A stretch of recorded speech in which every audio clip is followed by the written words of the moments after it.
Hello bachcho, let's see this question. The question says how many liters of CO2 at STP will be formed when 0.01 mole of H2SO4 reacts with excess of Na2CO3. Reaction given is Na2CO3 plus H2SO4 gives Na2SO4 plus CO2 plus H2O. And the options are 22.4 liters, second option is 2.24 liters, third option is 0.224 liters and fourth option is 1.12 liters. सो इस question में बताना है कि CO2 के कितने litres हमें मिलेंगे STP पे जब 0.01 मोल H2SO4 रिएक्ट करेगा एक्सेस Na2CO3 के साथ. So the key concept of this question is limiting reagent. Key concept is limiting reagent. अब लिमिटिंग रिएजेंट क्या होता है? लिमिटिंग रिएजेंट को हम ऐसे बोल सकते हैं कि ये वो रिएक्टेंट होता है जो हमारा कंप्लीटली कंज्यूम हो जाता है जब हमारी रिएक्शन कंप्लीट होती है. तो इसको अगर मैं लिखूं limiting reagent, this is a substances, these are substances which are entirely consumed, which are entirely consumed in the completion of chemical reaction, in the completion of a chemical reaction. Okay, chemical reaction.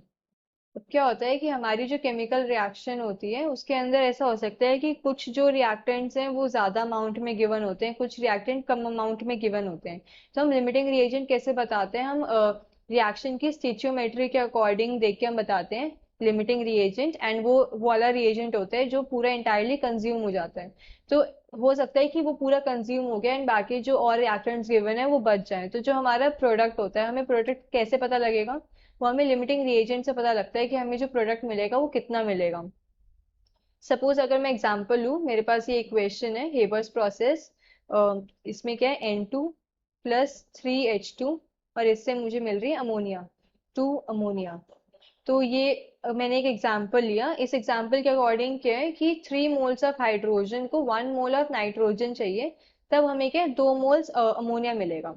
So 3 moles of H2 require 1 mole of N2, 1 mole of N2 for complete reaction. But अगर मेरे पास क्या है कि hydrogen के suppose 2 moles present है, मुझे 2 moles given है, तो उस केस में क्या होगा कि मेरा पूरा 1 मोल यूटिलाइज नहीं होगा नाइट्रोजन का. अगर मेरे पास 1 मोल नाइट्रोजन है और 2 मोल्स हाइड्रोजन है तो मेरा पूरा 1 मोल नाइट्रोजन यूटिलाइज नहीं होगा और ना ही 2 मोल्स मेरे पास अमोनिया गैस मिलेगी, बिकॉज हाइड्रोजन क्या है मेरे पास कम अमाउंट में गिवन है. मुझे कंप्लीट रिएक्शन के लिए, या मैं बोल सकती हूँ 2 मोल्स अमोनिया के लिए 3 मोल्स हाइड्रोजन रिक्वायर्ड था, बट मेरे को गिवन क्या है सिर्फ 2 मोल्स हाइड्रोजन गिवन है. सो इस केस में हाइड्रोजन क्या हो जाएगा? Limiting reagent. तो अगर मैं गिवन क्वेश्चन देखूं, क्वेश्चन में मुझे एक रिएक्शन गिवन है Na2CO3 प्लस H2SO4 और इससे हमें क्या मिल रहा है Na2SO4 plus CO2 plus H2. तो क्वेश्चन में इन्होंने बोला है कि जो Na2CO3 है ये हम एक्सेस में यूज कर रहे हैं, हमारे पास बहुत सारा है सोडियम कार्बोनेट, एंड H2SO4 का हमारे पास सिर्फ 0.01 मोल है.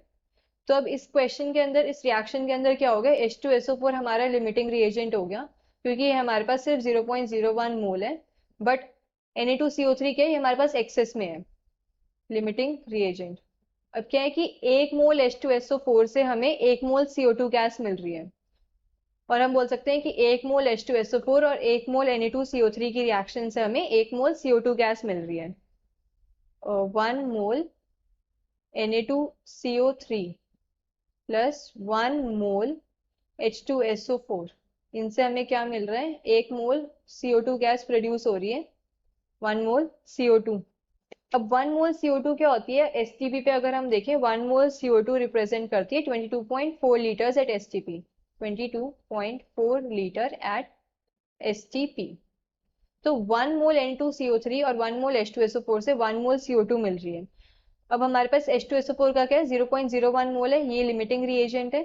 तो 0.01 मोल से कितनी मिलेगी? 0.01 मोल H2SO4 will give 0.01 mole of CO2.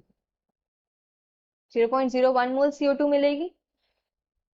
तो अब हमें क्या है, यहाँ से number of moles of CO2 मिल गए। एंड हमें पता है कि एक मोल की जो वॉल्यूम होती है वो 22.4 लीटर्स होती है। मतलब हम ऐसे निकाल सकते हैं जो नंबर ऑफ मोल्स होते हैं, नंबर ऑफ मोल इक्वल होगा हमारा given volume by molar volume. And molar volume के 22.4 लीटर्स है। सो मोल्स आए हमारे पास 0.01, वॉल्यूम हमें निकालनी है एंड मोलर वॉल्यूम होती है 22.4 लीटर्स। सो यहाँ से हमें वॉल्यूम मिल जाएगी। वॉल्यूम क्या होगी हमारी 0.01 इंटू 22.4। सो आंसर क्या आ जाएगा हमारे पास, volume is equal to 0.224 litres. तो हमें वॉल्यूम मिल गई कार्बन डाइऑक्साइड की at STP, 0.224 litres of CO2 at STP. So we can say the final answer is option C, 0.224 liters. Hope you understood this well. Best of luck.